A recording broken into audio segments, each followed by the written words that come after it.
I remember a story that Devi Mukherjee, he lived in Calcutta. He told me that he was with Master in the car and they were driving in Los Angeles. Master suddenly said, "Stop the car, stop the car." And he got out and he walked back a few doors to a variety shop. It was a very poor-looking shop. And he went in and bought certain things, and Debbie thought, well, what's he buying this junk for? And he came and he paid the lady. When the lady at the owner took his money and he gave it to her, she burst into tears. She said, "I was very badly needing just this sum of money, and God himself must have sent you to me." But he never talked about these things. He got in the car. I don't think he ever used what he bought, but he didn't say anything. He never would talk about his miracles, but he performed some amazing miracles. Mr. Black, he was one of Master's most advanced disciples. He told me this story. That one time he was visiting our guru in Encinitas, and Master sent the message that he wanted to go out for a ride with him.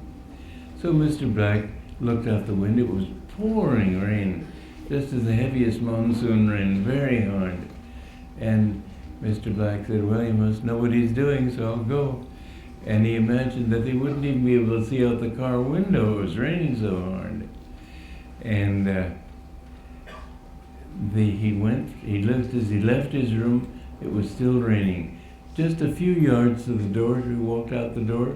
It was blue skies, no spot of rain on the ground or on the car, everything completely dry. And Yogananda, my guru, looked at him with a smile. He said, "For you, Oliver." Well, how somebody could change the dream is amazing. Divine Mother had said a rainstorm, and yet suddenly there was no rainstorm. How he could do that? But there were lots of things. I remember I was one time asked to give the yoga pastor, seeing me today when I'm nearly 87, you don't think of me as a hatha yogi. I wasn't either, but I was pretty good at it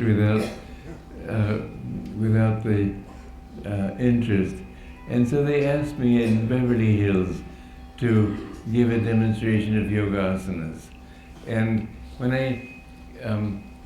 I finished the talk, a very materialist, atheistic Beverly Hills psychiatrist, that doesn't mean much to most of you, but Beverly Hills psychiatrists, almost bound to be atheists. Anyway, he tried to talk me out of my foolish beliefs. And I told him about a few miracles, and I could see him thinking, well, Wednesday I can see this patient at 11 o'clock. And I didn't make any impression on him. Well, often I would serve Master's guests when he came, and then after they left, he would sit and talk with me. And this day, after the guests left, I was at the table with him, and he used to call me Walter. My name is Donald Walters, but why he called me Walter, I don't know.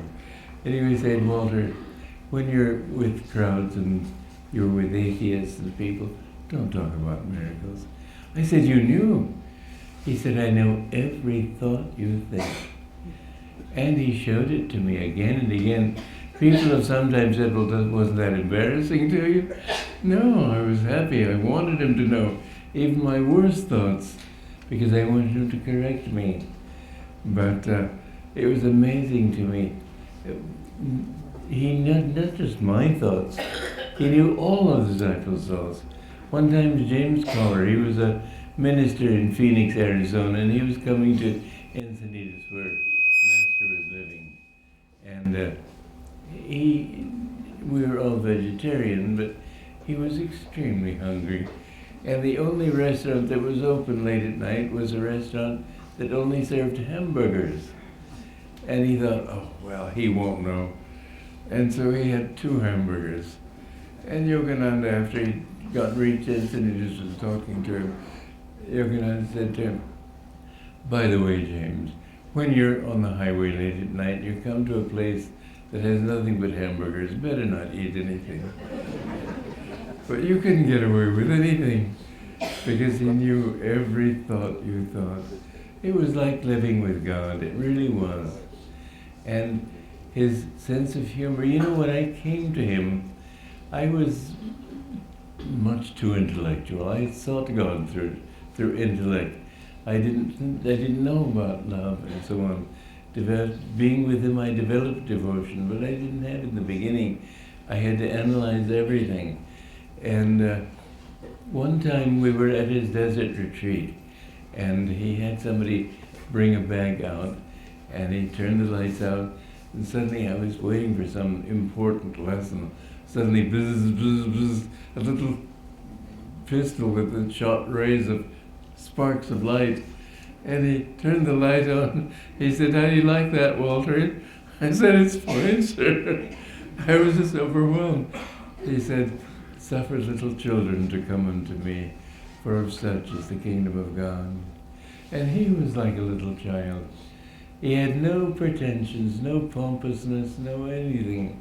A great saint is not self-important. He was not self-important.